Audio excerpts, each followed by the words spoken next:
গ্রামের মানুষ আর কবে শিখবে বল? ময়লা ফেলতে পারে কিন্তু ডাস্টবিনে ফেলতে পারে না। ঠিক বলছো ভাই, রাস্তার এমন অবস্থা যে হাঁটলেই ময়লা স্লাইড খেলা যায়। গতকাল আমার চাচারটাও ময়লার নিচে হারিয়ে গেছে, বুঝলি? চিৎকার করে লাভ হবে না, কিছু একটা করতে হবে, বুঝলে? তাহলে করেই ফেলি না, চল পরিচ্ছন্নতা অভিযান। বাহ বাহ, খুবই চমৎকার।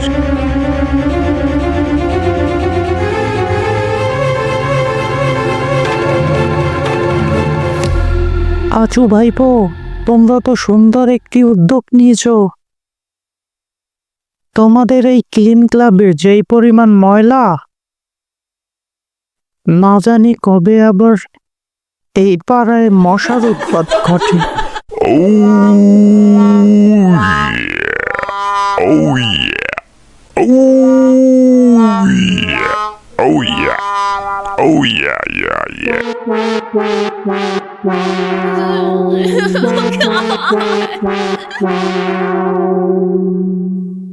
এই যে তোমরা দেখছি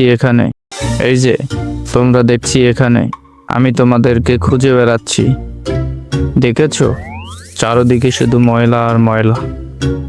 শোনো সবাই, আমি ঘোষণা দিচ্ছি যে আগামীকালের মধ্যে কোথাও যেন কোনো ময়লা না দেখি আমি। এই যে ভেন্ডি, তুমি দায়িত্ব নিয়ে ময়লা হটাও অভিযান শুরু করো। কাল সকালেই হবে গ্রামের প্রথম ময়লার মেলা। ময়লার মেলা? এই গড়াগড়ি বাবু, ময়লার মেলা আবার কি? যেই ময়লা সবাই ফেলছে আমরা সেগুলো আলাদা করব। প্লাস্টিক, কাগজ, ধাতু, আর যার সবচেয়ে বেশি ময়লা পুনরায় ব্যবহারযোগ্য হবে তাকে পুরস্কার দেব।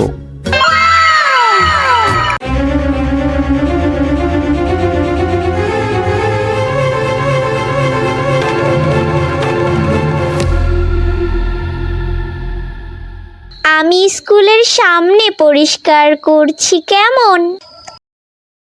আমি কাগজ আলাদা করছি। সবাই মন দিয়ে কাজ করো, এটা শুধু পরিষ্কার না, সম্মানের কাজ।